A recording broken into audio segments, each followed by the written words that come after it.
Bom dia, boa tarde, boa noite, galera. Sejam bem-vindos ao canal QAB. Hoje nós iremos iniciar o nosso estudo dentro da física experimental, pois a gente já teve vários assuntos e agora finalmente a gente vai apalpar mais um pouquinho a física.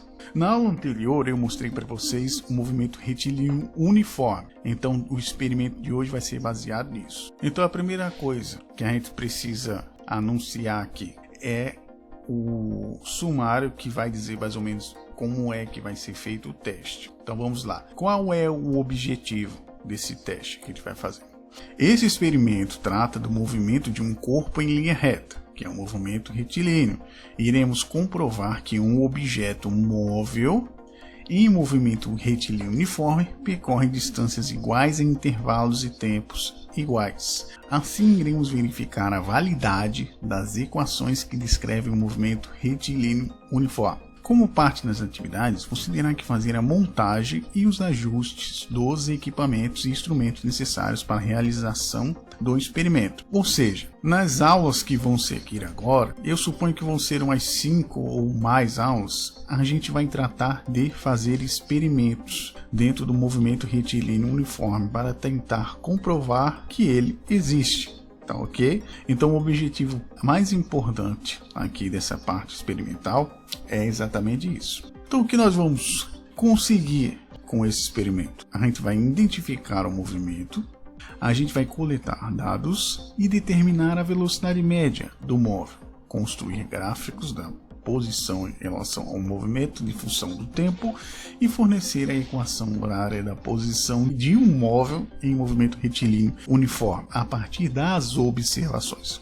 Ou seja, aqui a gente não vai fazer mais questões, como a gente estava fazendo, a gente falou muito, fez bastante questões, agora está na hora da gente experimentar na prática. Apesar do MRU ser o movimento mais simples, se a gente pensar bem, o movimento retilíneo uniforme ele é o primeiro movimento, mas ele não ocorre com frequência, e isso é verdade. Tanto que quando foi realizados os experimentos, o Galileu, para ele conseguir deduzir, ele teve que ver o que atrapalha o movimento a acontecer. E é por isso que aqui ele está dizendo que, por mais que esse movimento ele seja simples, ele não ocorre na natureza com frequência. Por que ele não ocorre com tanta frequência assim? Porque existe uma coisa chamada atrito. E também existem forças que fazem com que esse movimento ele perca a energia. Ou seja, para que nem o que ele fez, ele pegou uma cuia e esfregou ao máximo essa cuia para ter o mínimo de atrito possível para poder constatar um movimento uniforme. Daí ele constatou que se não tivesse forças que estivessem anulando ou pegando essa energia, nós teríamos um movimento sempre retilíneo até o infinito, que é o que ele está botando aqui, ó. Essa interpretação persistiu até o século XVII, quando Galileu, baseado em experimentação, constatou que uma caixa sendo empurrada sobre o solo não está submetida apenas a uma força que causa seu deslocamento. Na verdade, existem outras forças atuando sobre a caixa, que é o que a gente vai estudar em dinâmica. Quais são essas forças? Aqui a gente não está preocupado em saber a causa das forças. Aqui a gente só quer ver o movimento na cinemática. Mas se opõe ao movimento. No caso, a resistência do ar, ela é uma força, como eu falei para você, não tem só o atrito. E aqui ele disse o atrito da caixa com o solo. Para exemplificar isso aqui, eu vou mostrar uma coisa aqui. A gente pensa que o chão, ele é isso aqui. A gente pensa que o chão, ele é assim. A gente pode planificar ele, beleza. Alguns lugares, terrenos são assim, outros são assim, beleza. Ou seja, a gente está vendo aqui uma certa uniformidade do terreno. Mas a nível mais microscópico, todos os terrenos eles são assim, ó. Isso aqui em nível microscópico, tá vendo? E é exatamente pelo terreno ser desse jeito que a gente vê, por exemplo, o pneu se gasta. A gente não desgasta o pneu Como você acha que a gente desgasta o pneu na estrada, que ele vai ficando careca? Exatamente porque o terreno tem essas coisas aqui, ó. O terreno ele não é plano realmente a nível microscópico. E é exatamente por isso que o atrito ele vai fazer com que o movimento vá perdendo força, vamos dizer assim. Então Galileu ele deduziu: se eu tirasse essas forças contrárias, então agora vocês estão entendendo como é difícil a gente conseguir fazer isso daí. Porque existe o ar, que é um fluido que está atrapalhando também. Existe o atrito, então existem várias coisas que impedem o movimento de ser infinito para sempre, o movimento retilíneo uniforme. Mas Galileu ele conseguiu abstrair isso, dizendo que se fosse possível eliminar as forças contrárias ao movimento da caixa, ela permaneceria indefinidamente em movimento retilíneo uniforme, que é uma velocidade constante, que foi o que a gente tanto falou em tantas aulas aí. Isso aqui, para a época, foi um verdadeiro inferno. Inferno! Por quê? Porque nós tínhamos Aristóteles, que ele dizia que não existindo força aplicada na caixa, sua tendência natural seria voltar ao estado de repouso. E aqui a gente vê como é diferente a questão de você achar o pensamento comum com o pensamento científico. Porque isso aqui é completamente, se você parar para pensar assim, realmente você vai ver, caralho, Aristóteles está certo, pô. Porque quando a gente pega uma caixa, a gente empurra ela, se a gente parar de aplicar a força, então ela para de se mover. É lógico isso daí, né? Outra coisa também que é lógica. Por que que a Terra está se movimentando a 1.500 km por hora e a gente não está se balançando em cima disso? Isso também é uma pergunta.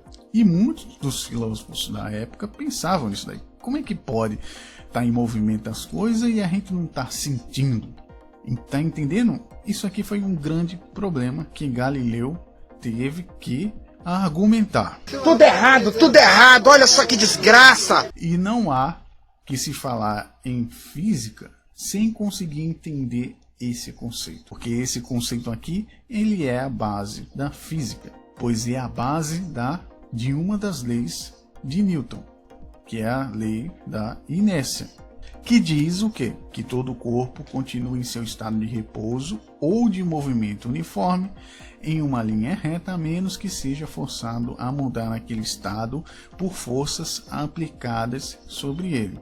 Quando nós temos forças que alteram o movimento, nós temos o fenômeno que é conhecido como aceleração, que é o próximo tópico que a gente vai falar depois que acabar essas aulas de física experimental, pelo menos essa parte de MRU. Ou seja, quando nós temos uma força que altera o movimento, nós temos a chamada aceleração, que é uma variação na velocidade. Dentro da lei da inércia, a gente vai ver muita coisa disso daí na parte de dinâmica. Mas eu posso citar aqui para vocês um exemplo de um motorista. Por que que o motorista, na hora que ele freia, os ocupantes eles vão para frente?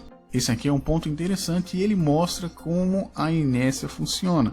Porque aqui existe a ideia de movimento compartilhado entre os corpos. Por quê?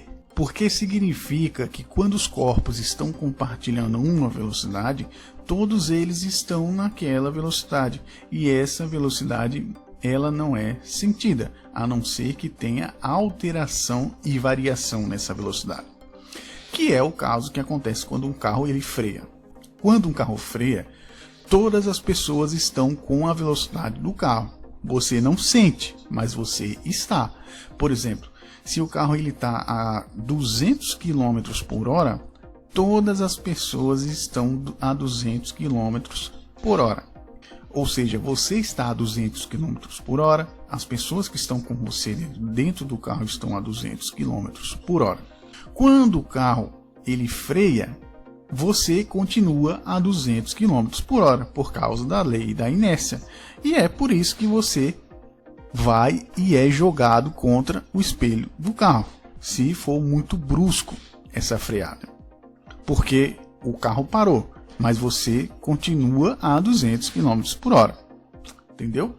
Isso aqui são coisas que a gente já viu em aulas anteriores. Agora que eu já dei essa introdução, a gente já viu as equações do movimento retilíneo uniforme, como vocês estão vendo aqui, que o espaço final ele é igual à velocidade vezes o tempo mais o espaço inicial. Isso daí a gente viu em aulas anteriores, não precisa eu me alongar muito. Aqui são os gráficos que existem do movimento retilíneo uniforme, que a gente falou um pouquinho sobre os gráficos em relação ao tempo. Aqui a gente tem o espaço em relação ao tempo, e nós temos aqui um movimento retrógrado e um movimento progressivo, em forma de gráfico, é claro. Tudo aqui vocês podem ver que esse é espaço em relação ao tempo. Então não foi botado aqui velocidade em relação ao tempo. Por quê? Porque o gráfico é constante, porra. Não tem necessidade de botar aqui a velocidade em relação ao tempo, porque vai aparecer uma linha reta.